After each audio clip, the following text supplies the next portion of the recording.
Now, if you could, why don't you show us what this particular pen computer is? This is a grid convertible? This is a grid convertible and is a wonderful machine because it lets you have the best of both worlds. Here it is as a pad, but by pushing the buttons, keyboard. So one can do with the pen what's best with a pen, and one can do with the keyboard what's best with a keyboard. Thank you very much then. We will see you later. Our next guest is going to be Clayton Weimer of AT&T Microelectronics. Clayton is the manager of operating systems for AT&T Microelectronics. He's also a PenPoint developer, and he's president of the Worldwide PenPoint Developers Organization. Clayton has been involved in PenPoint now for several years, and in fact wrote a very interesting tool for doing software development in the PenPoint environment. Clayton is going to demonstrate a different kind of a pen computer, a horizontal application running on an EO Personal Communicator. Now, what we've been talking about for the last few minutes, and what Dick demonstrated with the inspection reporter, is an industrial application, a vertical application that would run in a constrained environment, where the data would be collected for a particular purpose. What Clayton is going to show us is something quite different, meant for a more horizontal market, meant basically for regular consumers like you and me. So let's now turn to Clayton and find out what's going on with him. Thank you, David. Well, among the horizontal application arena, what is my favorite horizontal category? Games, of course. And I'd like to show you a few. But before I do, I'd like to emphasize one major point, one major aspect of pen computing, and that is the ability to directly manipulate the data objects on your screen. Unlike any other types of computing, especially in the desktop world, where you have sort of a remote feeling of manipulating objects on the screen with your mouse here or your keyboard here, and the data you're manipulating on the screen is up in the air somewhere. Well, in pen computing, you're directly manipulating the objects, and that's important in games too. For example, board games like chess, where you reach out and touch the pawn and move it somewhere. Well, there is a satisfaction in that, because since we were born, our instincts told us to reach out and touch things. And believe me, I know about that. I have a 2-year-old and a 4-year-old, and they always like to reach out and touch things and destroy things. Do you let them get anywhere near your pen computer? Yeah, well, not on purpose, that's for sure. Okay. So I'd like to show you a chess game right now. So if we look at the screen, what we see is what you would expect, a board game. And I'm going to directly manipulate the pawn into an illegal area. And of course, it being a computer, unlike reality or the real world, it won't let me cheat. So I'm going to do a legal move here. And right now, I'm playing against the computer. Let's see. Now this particular application has embedded within it neural net technology exactly replicating Bobby Fischer's brain patterns. And you don't believe me? Well, let's look at the, let's ask for a hint from Bobby here.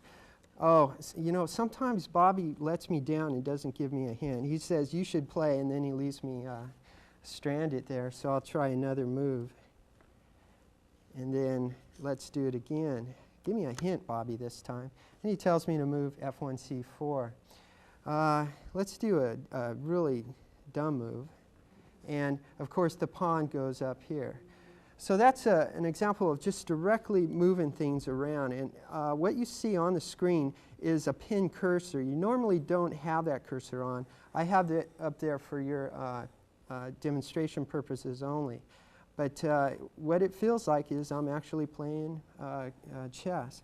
Now let's go off and let Bobby play himself here.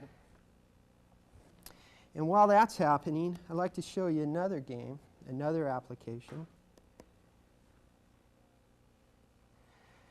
And what you see here is a pen computer showing the capabilities of preemptive multitasking. While it's playing in the background, I mean, after all, we're always playing 2 games at once, right? Let's show you one of the obvious pen computer games, and that would be a crossword puzzle. And again, the smarts are built in using software to help you get around and possibly cheat.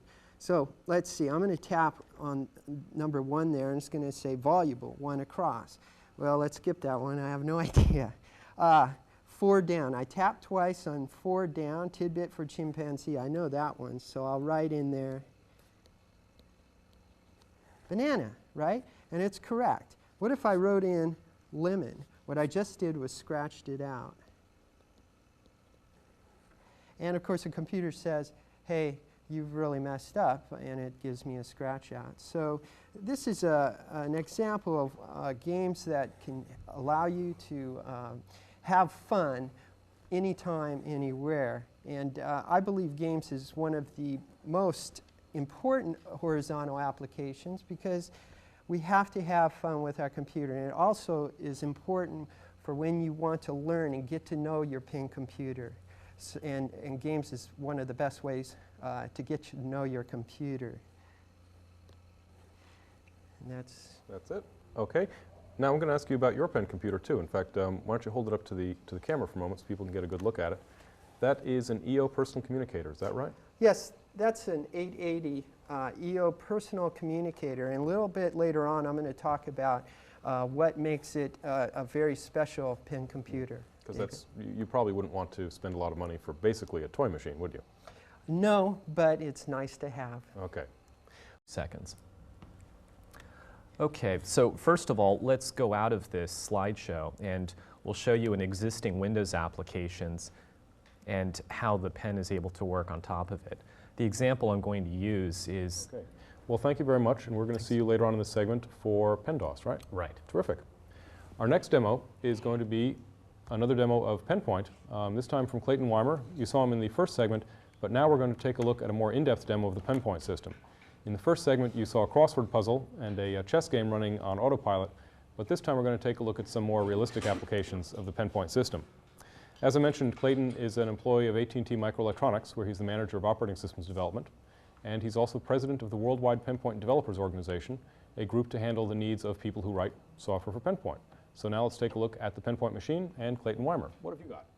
Hello, David. Ooh, 2 machines. Yeah, Wow. 2. Well, the 880, as I showed before, and my own personal communicator, the one I don't let my kids touch. However, I found out that they were touching it. They like to stick stickers around. But this is my personal communicator, and it's an EO 440. It's found in all the AT&T phone stores. And actually, my entire life exists on a PCMCI card, which I slip into the slot right here. It takes a Type 2 PCMCIA card slot. The other features of an EO 440 is built-in fax data modem for landline communications of data, email, faxing. It also, I have a cellular modem module attached on the back, so I can make phone calls while I'm on the road or in the car. Of course, you'd be pulled over at the side of the road and come to a full and complete stop. Yes, absolutely, okay. David. Just checking. And in San Jose, that's no problem with the traffic. I'm stopped anyway. And then there's a speaker and a microphone. And inside the machine itself is a 20 megabyte hard drive, a Kitty Hawk drive by Hewlett-Packard, our wonderful sponsors. And what else? There's so much to this, I just can't cover it all. Now I'd like to go to the operating system itself, which is PenPoint, as you mentioned before. And let's take a look at it. In PenPoint, as opposed to Windows for Pen, it's built for the pen with it in mind, and they try to follow a pen and paper metaphor. The idea is if you're a mobile commuter out on the road, you don't really want to take your desk with you, so we try to get away from the desktop metaphor and go to a more natural interface, which more naturally would be a notebook metaphor. What we see here on the screen is a notebook, and organized is various different kinds of documents in the notebook. And as you see, what I'm doing, scrolling up and down the screen, is what we call gestures, as was mentioned before. This is a scroll gesture for PenPoint. I'm scrolling up and down the screen. Now, you deal with documents in PenPoint. You go to documents, you turn away from documents. You don't have to worry about loading files, saving files, or running applications. You just create documents. And that's a little bit of a different metaphor than you find in most desktop operating systems. For example, so I'd like to give you an example of some more gestures. I showed you the scrolling gestures, and I'm showing you the expanding gestures. That's a double tap. Let's try to delete a document. I'm going to delete this document called Day Planner right here. Do an X right over it. Now that's intuitive. Since it's an important thing to delete, I'm going to say no, I don't want to delete that. Another common gesture is a circle, and that consistently means throughout the system to edit, to change something. Let's change it to, I don't know, FUD, end. So let's cross that out.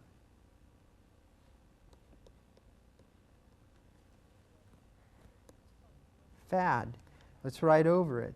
Let's call it federated. Let's keep writing. So what I'm renaming this document, you notice in PenPoint, if I didn't get it first right, I can always write over the letter. That's pretty nice to correct. This is an example of the character recognition. There's also cursive recognition, which I'll show you later on. I'm going to cancel that because I don't really want to rename that. Now I'd like to go and create an actual document. That was a caret gesture to create something. Let's create an InkWriter document. One thing I'd like to show is, yes, you do have your standard select and menu pull-down buttons, but we normally don't use that in PenPoint. And if you get to be good at PenPoint like I am, you get to know the gestures pretty well, and you don't need the standard way of operating things. So this is a particular type of document that allows for basic data, ink input, and ink as a data type is very important in pen computing as opposed to ASCII. And why is that important? Well, if you're just writing ink on the screen,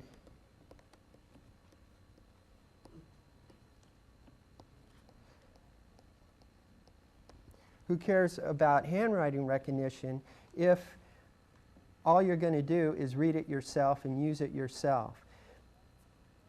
Now, what's so important, why is this better than paper? Well, you can do things unlike, oops, all right.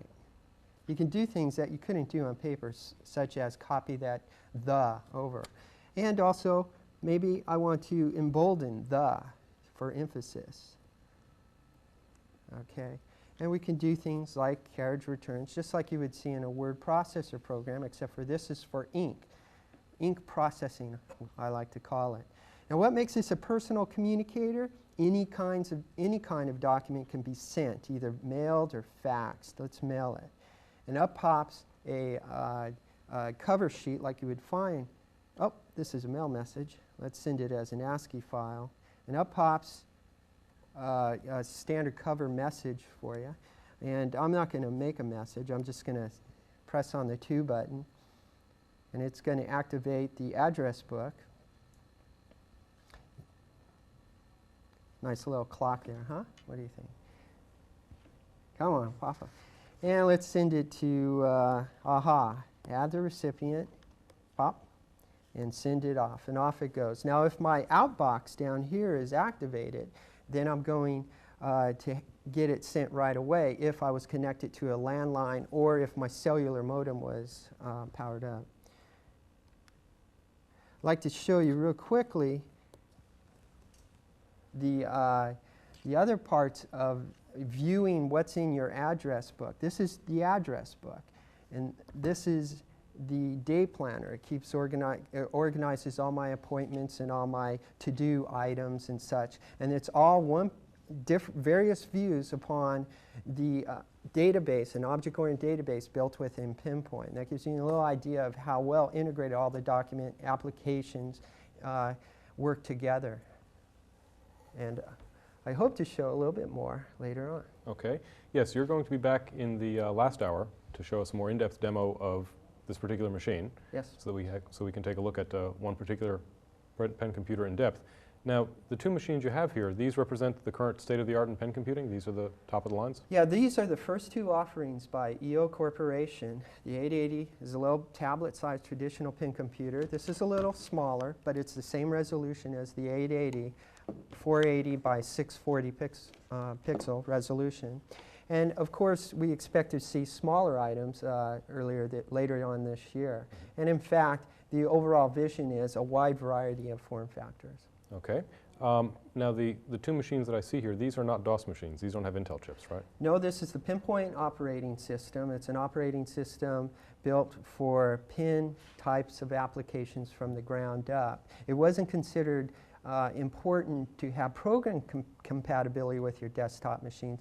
The major compatibility issue is data compatibility, and the personal communicators are built with those functions to help you handle that kind of. So while I couldn't run a copy of, say, Lotus 123 or Excel on here, I could exchange files with a desktop machine that is? Absolutely. There's a very sophisticated import-export mechanism built within PenPoint with a communications functionality built in. It makes that rather easy.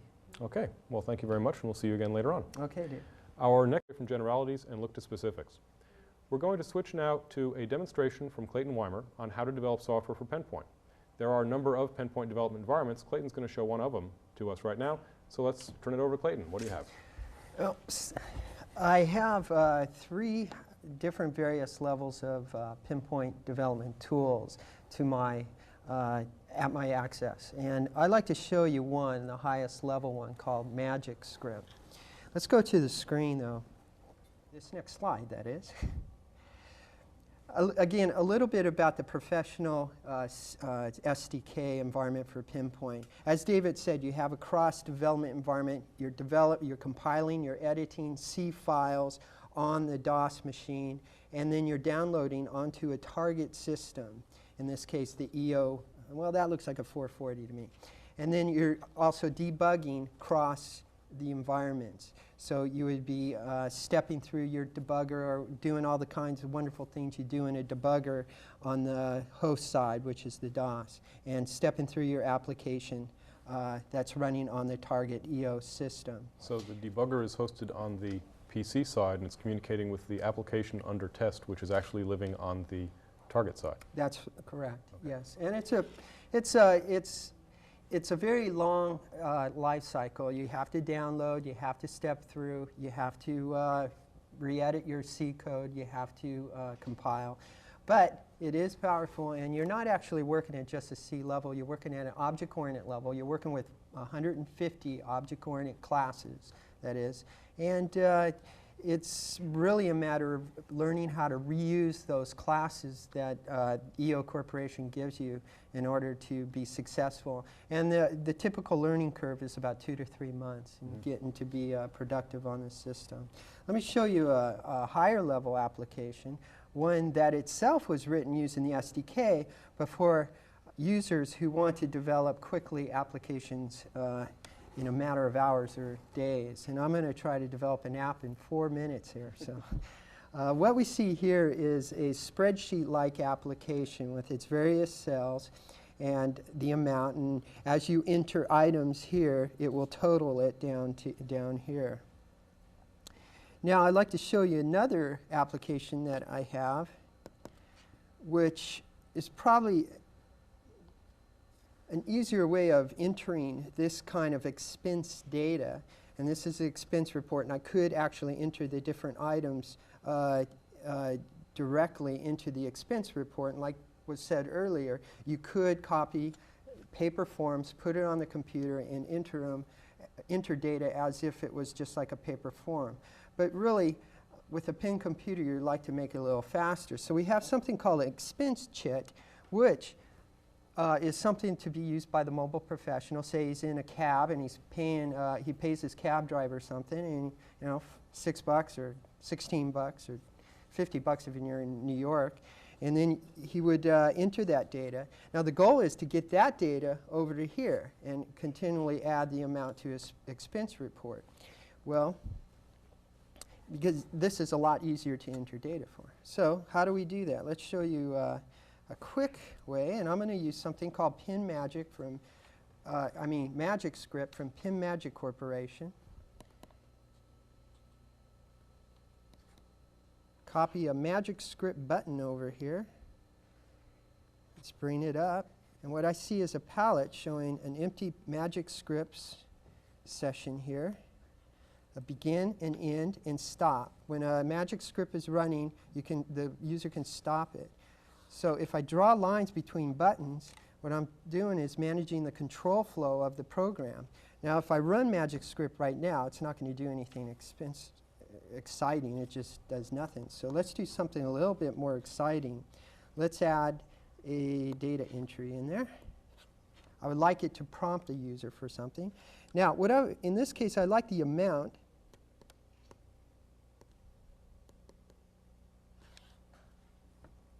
to be prompted for. And go to that. So let's test it out. Pops up a little insertion pad, 3, 3. OK, and there we go. Well, what I really want is that amount to be sent over there onto the expense report. So let's create a post button. And that, when I'm bringing up each time, is a palette of all these magic script buttons that have the intelligence for the various functionalities I'll need. So let's look at the options there. I'm going to delete this entry here. Let's create what is known as a Presto link. I want to post the amount to here. Presto link over there. All right. OK. Now you're going to trust me for a second that that's going to work, because I want to do something even more dangerous. I'm going to add a little prompt here. And I want that prompt to ask the user if he has any more expenses. So we'll circle that, line it out. More. Let's say yay. And then no.